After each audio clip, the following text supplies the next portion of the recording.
Once upon a time, there lived a man who dumped his fiancée of 6 years, all because she had PCOS. His name was Izzy, and for the past 6 years, he was in a relationship with a woman who only saw her period once a year. Her name was Chioke, and they met during her first year in university when she risked her own life to save his. Chioke ran into a burning building to drag him out of the fire when she heard a cry for help coming from inside the burning house. Izzy was in the bathroom when the gas in his house exploded. The bathroom door refused to open as he stood there screaming at the top of his voice. Students had gathered outside, shouting and panicking, but nobody dared to enter. The heat was too intense as everyone stepped back in complete fear. Chioke, however, heard his cries and rushed in to go save him. She didn't know who he was, but her heart could not allow her to stay still while someone was in distress. So she wrapped a scarf around her nose and ran straight into the building before anyone could stop her. Inside, she followed the sound and arrived at the bathroom door, which had some debris blocking the door from opening. Chioke pushed them aside as she forced the door open. Inside, she saw Izzy, who had already lost hope. She helped him up as they both slithered their way out of the burning house. Izzy could not believe that he was alive. For a moment, his life flashed before his eyes as he thought of his dear mother, who he knew would not survive if anything happens to her only child. Izzy was so grateful to Chioke for saving him. In fact, what touched him more was the fact that she suffered some burns on her back just to save his life. They went to the hospital together as the doctors attended to their injuries. Once they were done, Chioke realized that Izzy had nowhere else to go. So she offered him a room in her house, and Izzy could not understand how a woman would be so kind to a complete stranger. He stayed in her house for months, and that was how their relationship began. Izzy promised to always be there for her. She never treated him like a burden, and Izzy could not imagine a life without her. However, one morning, Chioke revealed to him that she hadn't seen her period for months. In fact, since the fire, her period had not come, and Chioke could not help but worry. They decided to visit the hospital together, and the doctor revealed to them that the fire incident could have triggered a level of stress in her body that had worsened her PCOS symptoms. He revealed that her hormones had become severely imbalanced, which explained why her cycle had still not come. The doctor explained that PCOS did not mean that she could never have children, only that it might require patience, care, and sometimes medical support. Chioke and Izzy held hands tightly that day, believing that love meant walking through uncertainty together. Izzy nodded as if he understood, promising her that nothing would ever come between them. And for a very long time, he kept that promise. He stood beside her during hospital visits, encouraged her when she felt discouraged, and assured her that marriage was not only about children. Chioke began to see her period once in a year as she hung on to hope that one day everything would regularize. However, this did not happen as her cycle remained irregular for over 6 years. Despite this, everyone believed that they would end up together. They called Izzy lucky to have a kind and compassionate woman like Chioke who risked her life to save his. Even his friends called her his guardian angels, as they all wished to have a woman like her in their lives.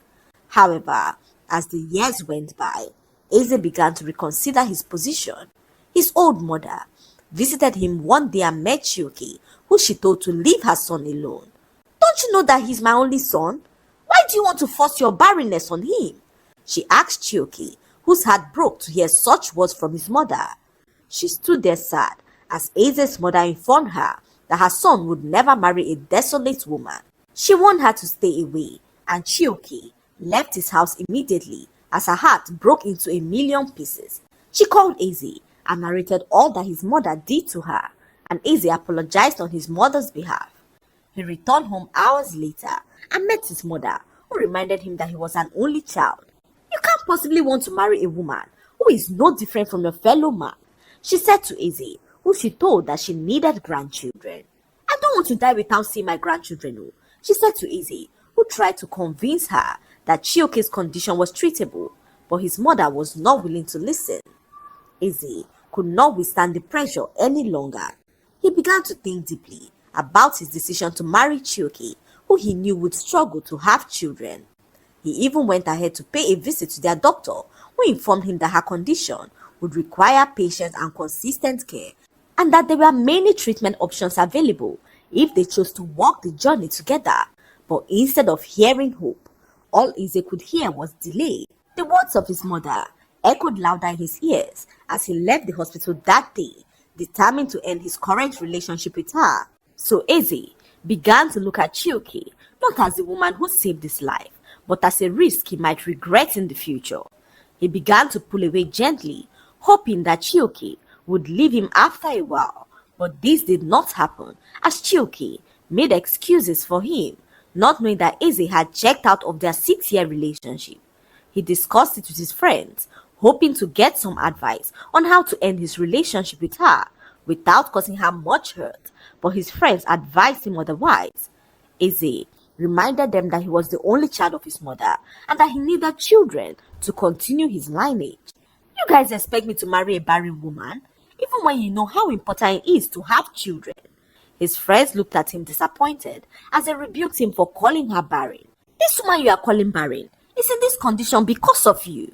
She went into the fire to save you, and this resulted in her current predicament, which you are now using to mock her. What makes you so sure that she won't have children if you end up with her? They asked Eze, who informed them that he was not willing to take the risk. I'd rather marry another woman who I am sure would have a child for me, instead of waiting for a miracle that might never come, he said stubbornly as he rose up from his seat and walked away. His friends watched him leave, knowing that sometimes a man becomes deaf when fear and pride begins to speak louder than loyalty. Days later, Eze sat Chioke down in their living room. She smiled softly, thinking that he wanted to propose to her. However, the look on his face in that moment told a completely different story. Eze cleared his throat as he began to speak. I've been thinking a lot about the future, he began slowly, as Chioke listened patiently, unaware that every word that followed would tear her one piece at a time. He told her that he needed children, that he could not continue in a relationship filled with uncertainty. Then came the words that cut the deepest. I cannot marry a woman who may never give me children. The room fell silent as Chioke felt as though the same fire that she once ran into had returned to burn her heart. She reminded him of the doctor's words that PCOS did not mean that she could not conceive, but Eze shook his head coldly. In 6 years, you have never even given me one pregnancy, not even one mistake, he added, his voice heavy with judgment as Chioke's eyes filled with tears. Her heart shattered in a way that she could not explain, but she did everything possible to remain calm. She looked him in the eyes and asked him a question that cut deeper than a knife. After everything, is this how you see me? She asked Eze, who looked at her for a short moment as he walked out of her house, not caring the damage that he had done. Chioke cried her eyes out. For days, she remained indoors as everything that happened replayed in her mind over and over again. Chioke could not believe that the man who promised to never leave her side had left her in the most inhumane way. She tried calling him to see if everything was a joke, but Eze blocked her numbers as he began to see another woman that she knew. In fact, his new woman had hung out with them in the past when Eze introduced her to Chioke as his work colleague. She had heard about their relationship but didn't confirm it until one afternoon when she saw them sitting across from each other at a famous restaurant. Chioke froze as she saw them laughing and holding hands. She stood there quietly, her chest tightening as tears began to pour down her eyes. Before anyone could see her, she turned around and walked away, ensuring that no one saw her tears. That day, something inside her finally broke, not just her heart, but the illusion that she had held on to for years. Months passed, and news began to spread quickly that Eze had married his colleague Celine. People praised his decision, saying that he finally chose the right woman. They said that her mother had 5 children and that she came from an extremely fertile home. His mother danced proudly at the wedding, believing that grandchildren would soon fill her house with laughter. However, Chioke watched from a distance, heartbroken, as she decided to move on with her life. She focused on healing, on rebuilding her confidence, and on reminding herself that her worth was not tied to her body. During this time, someone unexpected stood quietly beside her. Chinedu, one of Aze's close friends, who had always respected and admired her strength. He never rushed her to move on or pressured her to forget the past. Instead, he listened when she needed to talk and gave her space when she needed silence, and slowly, their friendship began to grow into something much deeper. In fact, something calmer than the love that she had once known. Chinedu finally asked her to be his wife, and Chioke agreed with all of her heart. Eze heard of their engagement and decided to confront his friend. Guy, you no get sense, so how will you marry a barren woman? Of all the women in this world, it is the one who sees her period once in a year that you decided to marry, he said to Chinedu, who warned him never to refer to his fiancée as barren. If you ever spew this kind of rubbish about my woman again, I will teach you a lesson that you will never forget, he said to Eze, who laughed and revealed to him that he was making the worst mistake of his life. Chinedu walked out on him as he made up his mind not to allow Eze come between their happiness. They got married weeks later, and to everyone's surprise, Chioke got pregnant almost immediately. There was no struggle to conceive, and the people could not believe that she even got pregnant before Eze's wife, that everyone believed was fertile. Eze was so livid to hear this. He called his wife into the room, asking why she hadn't conceived in 1 year. Just take a look at Chioke, the woman I thought was barren. She's pregnant, only a few weeks after her wedding. We have been married for over 1 year. Yet, you have refused to take in, not even for once. Hope you haven't damaged your womb with numerous abortions, he asked his wife Celine, who warned him never to speak to her in that way again. You think I am Chioke that will take all your rubbish? Don't you ever speak to me like that in your life, or else I will show you why I have been single for all these years, she said to Eze, who gave her a very hot slap across her face. Before he knew what was happening, Celine slapped him back as she pushed him to the floor and began to beat him blue and black. Eze ran away from the house terrified. He could not believe how strong his wife was as he called up her brother to lay his complaint. It was then that her brother revealed to him that Celine was a black belter. For all these months, Eze believed that his wife was calm, but what he did not know was that Celine was not a pushover. In fact, she was a fighter who beat up several men in the past. That was why she was still single at this time, but Eze had no idea and decided to marry her. And from that day forward, peace disappeared completely from his home. Celine stopped pretending to be the quiet wife that he thought he married. She spoke to him without fear, challenged every insult, and refused to carry the shame that he tried to place on her shoulders. Eze watched helplessly as the marriage he rushed into slowly turned into a battlefield. The same confidence he once used to judge Chioke began to fade, replaced by regrets that grew heavier as each day passed. Months went by without pregnancy, and Eze's frustration began to increase. Every time he heard news about Chioke's growing belly, his heart tightened with jealousy as he stood there in silent regret. Instead of looking inward, he blamed Celine's past, accusing her of hiding secrets. His words became sharper, and the house filled with tension that refused to leave. Celine, however, did not cry or beg like Chioke once did. She answered him with the same fire that he gave to her, making him realize too late that he had married a woman who would never tolerate his disrespect. Unable to handle the pressure alone, Eze complained to his mother. He told her that Celine was stubborn and that she had refused to give him a child. His mother wasted no time as she traveled from the village to confront her new daughter-in-law. She entered the house with authority, speaking loudly about her quest for grandchildren. She called on Celine, asking why she hadn't taken in over 1 year. Mama gave Celine lectures on how she conceived Eze 3 months into her marriage. If not that my husband died shortly after I gave birth to him, I would have had several other children. So, what is your excuse for not conceiving until now? She asked Celine, who picked up a pestle stick from the kitchen and chased her out of the compound. If you want a baby so badly, go and give birth yourself, Celine shouted angrily. Or you think I'm Chioke that both of you walked on and got away with it? The neighbors all watched in shock as Eze's mother ran out of the house, vowing never to step into her son's home again. That day marked the beginning of Aze's deepest regret. He realized that the gentlewoman who he once abandoned would never have allowed such to come into his life. Years passed, and Izzy waited desperately for a child that never came. Meanwhile, Chioke gave birth to her first son and conceived again shortly afterwards. Her home filled with laughter as Chinedu treated her with the kind of patience that Izzy once promised but failed to keep. Every time Izzy heard about her happiness, a silent pain grew inside of him, reminding him of the life that he had thrown away, all because of fear. One evening, at a mutual friend's party, Izzy saw Chioke's first son for the very first time. The boy laughed freely, his eyes bright with innocence as he played with other children at the party. Izzy stared at him for a long moment before announcing loudly that the child looked exactly like him. "This boy is mine," he declared, accusing Chioke of getting pregnant before she married Chinedu. The atmosphere changed immediately as whispers began to fill the entire room. People began to argue as some saw the resemblance, whilst others looked at Izzy with disbelief, wondering how a man who once rejected a woman because of her condition could now claim her child as his. Chioke stood there frozen for a moment, her son clutched tightly against her chest as anger rose inside her like fire. She did not scream or argue.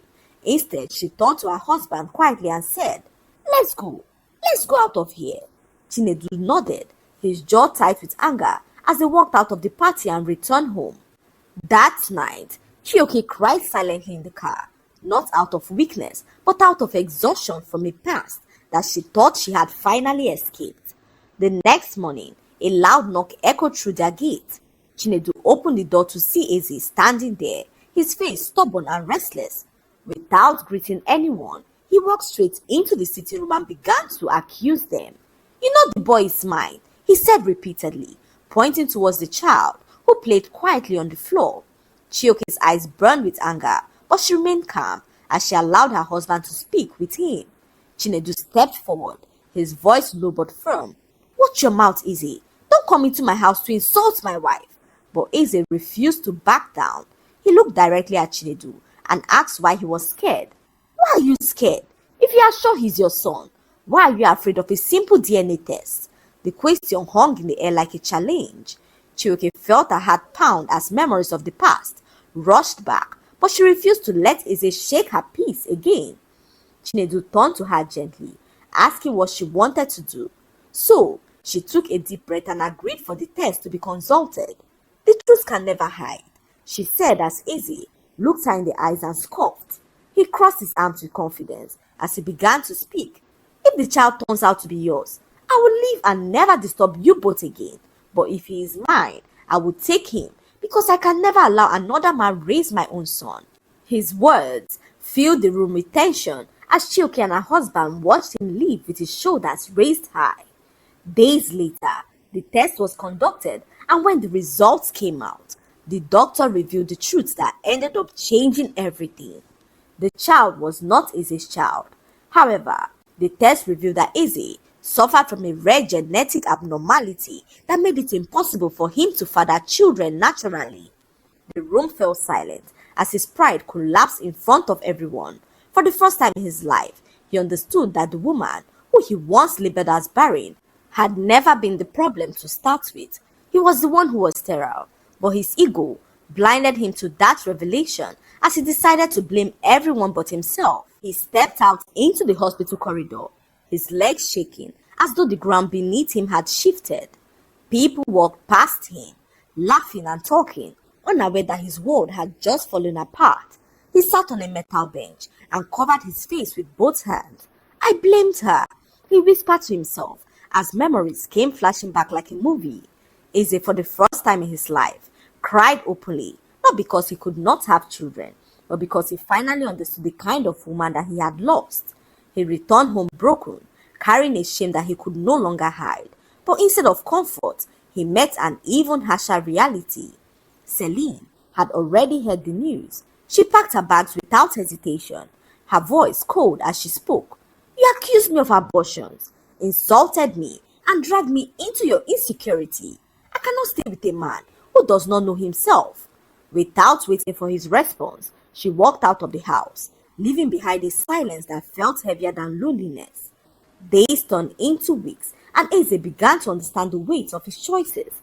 He remembered Chioki running into the fire to save him, her gentle voice during the hospital visits, and the way she believed in him even when others doubted him. He realized that she would have stood beside him through this truth, not as judgment but as support. One afternoon, he saw Chioke again from a distance, surrounded by her children, as she laughed with her husband Chinedu. She looked peaceful, not because life was perfect, but because she chose a man who valued her beyond what her body could do or not. Eze stood there quietly, realizing that sometimes the greatest loss in life is not what we never had, but what we failed to protect when it was still within our reach. And so the story became a lesson whispered among those who heard it. A man who judged love through fear lost the very person who would have loved him through truth. A woman once called barren became a mother of joy, and in the end, Eze learned the hardest lesson of all, that destiny does not punish people for their condition. Sometimes, the greatest mistake is not losing someone, but failing to recognize their worth, even when they stood beside you through the fire. His mother regretted all that she did to Chioke, who turned out to be the complete opposite of who they believed she was. The lesson to be learned from this story is that love should never be measured by fear, pressure, or the ability to give birth. Many people rush to judge others without first looking at themselves, forgetting that life has a way of revealing hidden truths in its own time.